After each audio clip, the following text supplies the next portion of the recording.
Hey everyone, and welcome. Today, we're going to do something really cool. We're basically going to become digital detectives.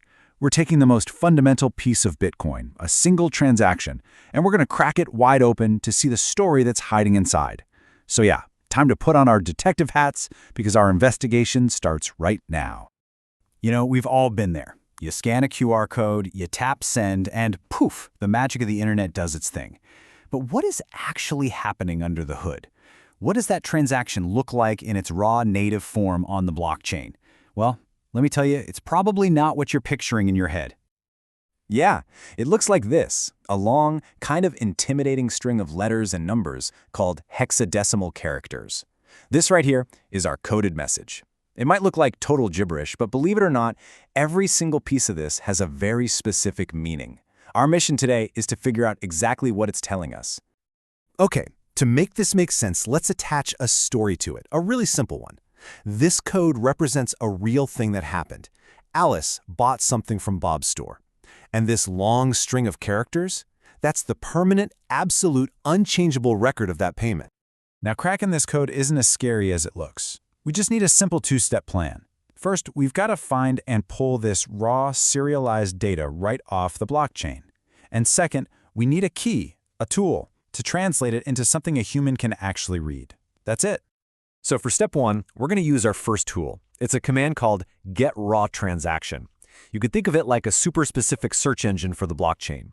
You give it the unique ID for the transaction you're looking for, and it spits back that exact string of hex code we just saw. And that unique ID, it has a name, a transaction ID, or TXID for short. The best way to think about it is like a tracking number for a package. Once that transaction is confirmed and locked into the blockchain, this ID becomes its one and only totally unchangeable identifier. All right, so we've got our coded message. Now for the really fun part.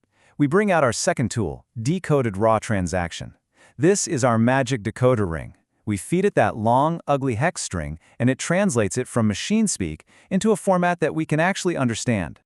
And voila! Just look at that transformation. On the left, you've got the unreadable hex code we started with, but on the right, you get this beautifully structured format called JSON with these nice clean labels like TXID, VIN for the inputs, and VOUT for the outputs. We did it. We cracked the code. Now that we can actually read this thing, we can see the story it tells. And every transaction really has two main parts. You've got the input, or VIN, which tells us, hey, where did this money come from? And then you have the outputs, or VOUT, which tell us, okay, and where's the money going? It's a whole story. Now, if we zoom in on the outputs for Alice's payment, you see something interesting. There are actually two of them. One chunk of the money went to Bob for the payment, sure, but another chunk went somewhere else entirely. Let's see where.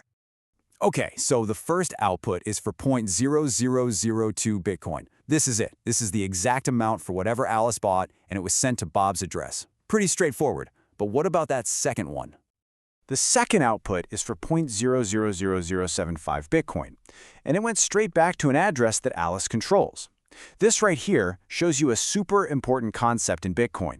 It works a lot like physical cash. If your coffee is $3 and you pay with a $5 bill, you get $2 back in change, right? Alice used a bigger digital bill, and the system automatically created this second output to send her back the change.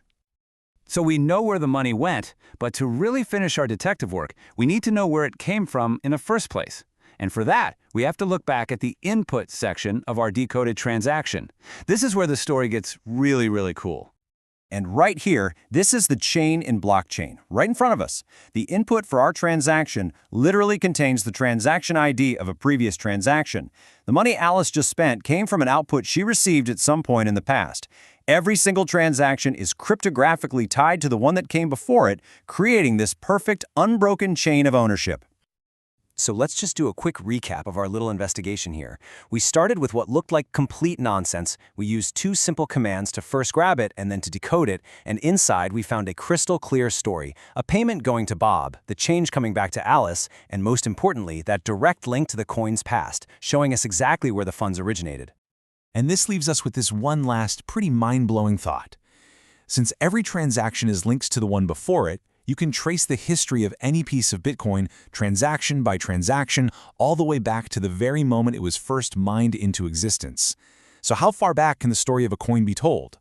On the blockchain, the answer is always the same, all the way to the beginning.